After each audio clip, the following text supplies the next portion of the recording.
Hello everybody. In our previous session, we have discussed how to display view component. In this session, we will just discuss props in React Native. Okay, so props is a short form of properties. Okay, and props or properties in React Native are used to customize components. Okay, so I think always it is better to discuss this particular concept with the help of example. Okay, so here I am going to create new folder once again. Okay, so I'm going to give name for this folder as component. Okay, in this folder let us create a file. Again I am going to create welcome.js file. Okay, I'm also importing here view as well as text component from React Native. Okay, so here after importing all these packages, now I am going to create one functional component. Okay, so how to create functional component we have already discussed. Okay, so I am going to create a functional component with the name, suppose student details. Okay, now this is the functional, means we have to define here unnamed function.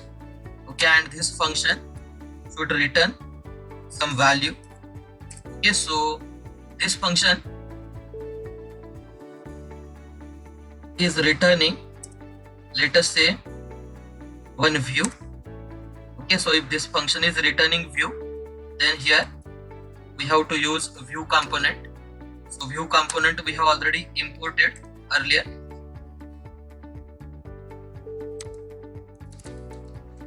Okay, now within this view component, I am going to use one more component, that is text component. Okay, so through this text component, let us display some message. Okay, that is hello.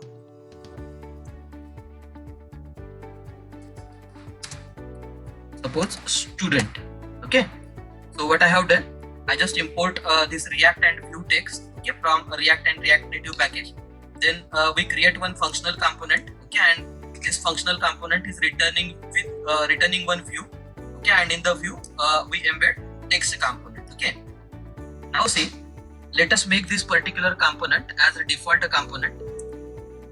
Okay, so if you want to make this component as a default component, then we have to write export default.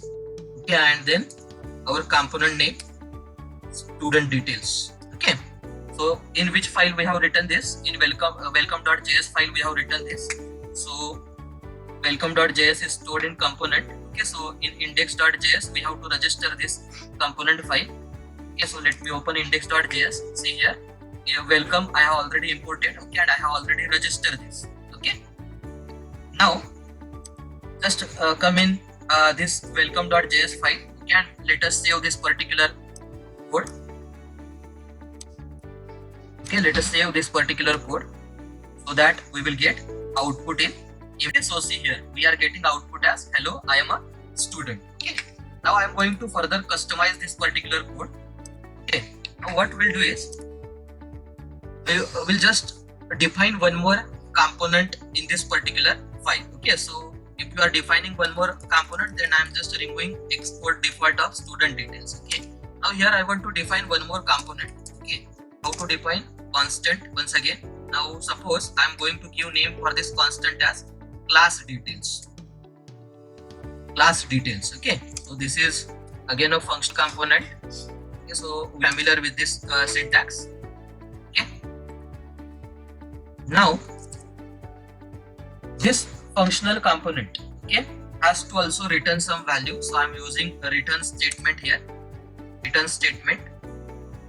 Okay, now let us assume that this functional component is also returning one view. Okay, so view.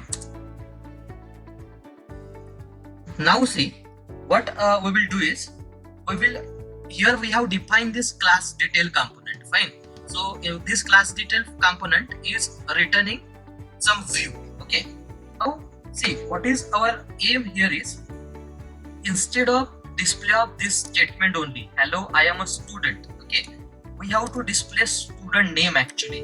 Hello I am, whatever student name will be there, that name we have to display. Okay, now if you want to display actual name here, then what we'll do is we will just pass one parameter for this student details function. Okay, so I'm going to pass one parameter for this student detail function as student only. Suppose student. Okay, now this is a parameterized function, so when we call this particular function, we have to pass actual value for student. Okay, now come back in this class detail component. Okay, now through this class detail component, what we will do is, now through the view of this class detail, we will access this student details component. Okay, so how to access it?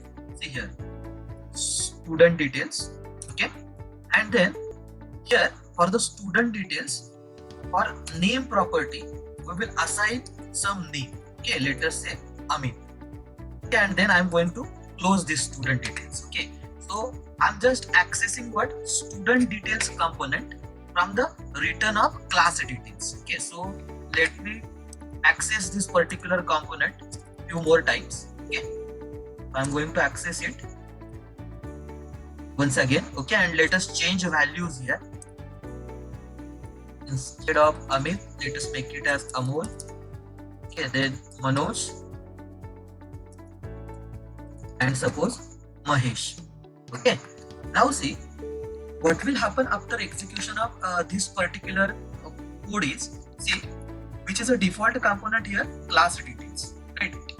So this welcome.js we have already registered. Okay, so I have already registered it with app register using register component. Okay, now which is a default component here, class details. So this default component will be accessed first. Okay, now when the return, just look for the return of this class details component. Okay, what we are returning here, what this class detail component is returning, one view, and in through this view, which component we are accessing? We are accessing student details component, and student details component is not a inbuilt component. This component we have defined here. Okay. Okay, so here actually where props concept is used, see here name is the property that we have used. Okay, and if you remember, see at the start of this lecture, what I said, what is use of props or property concept here? Props is used to customize a React Native component. Okay, so actually which props we have used here, that is name props we have used here. Okay, and this name property is used to customize which React Native component? This name property is used to customize student details React Native component. Okay, so how this name property is customizing student details component? See, at the first time, this student details component is returning hello I am Amit. Then second time it will just return hello I am Amol.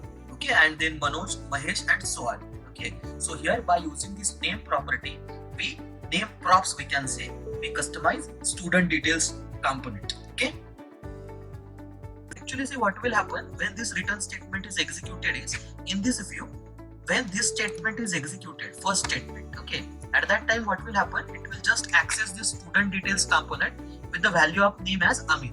Okay, so when this statement will be executed, it will just access this student details component, and look what student detail component is returning. It is returning text. Which text? Hello I am. Okay, so with the help of this particular parameter, for the first time, what is value of name? It is Amit. Okay, then when next statement is executed, again the student detail component will get access, but at that time what is the value of name? That is Amol. Similarly, Manoj and Mahesh. So what output we are expecting here after execution of this particular code is, in the emulator it has to display hello I am Amit, then Amol, then Manoj and Mahesh, all four statement it has to display. Okay, so here let us verify output. See here we have got output as expected. Okay, similarly see one more time, if you want to add, suppose we want to add one more student. Okay, so we have to just copy this particular file statement, okay, and paste it. Okay, let us change value of name here, value of name, let us make it as Mansi. Okay, see here changes are immediately reflected. Okay, so I hope you are getting this particular point. Okay, if you find any difficulty in understanding any point, then you can ask your queries through comments. Okay, so that's all for this session. Stay tuned for further updates. Thank you.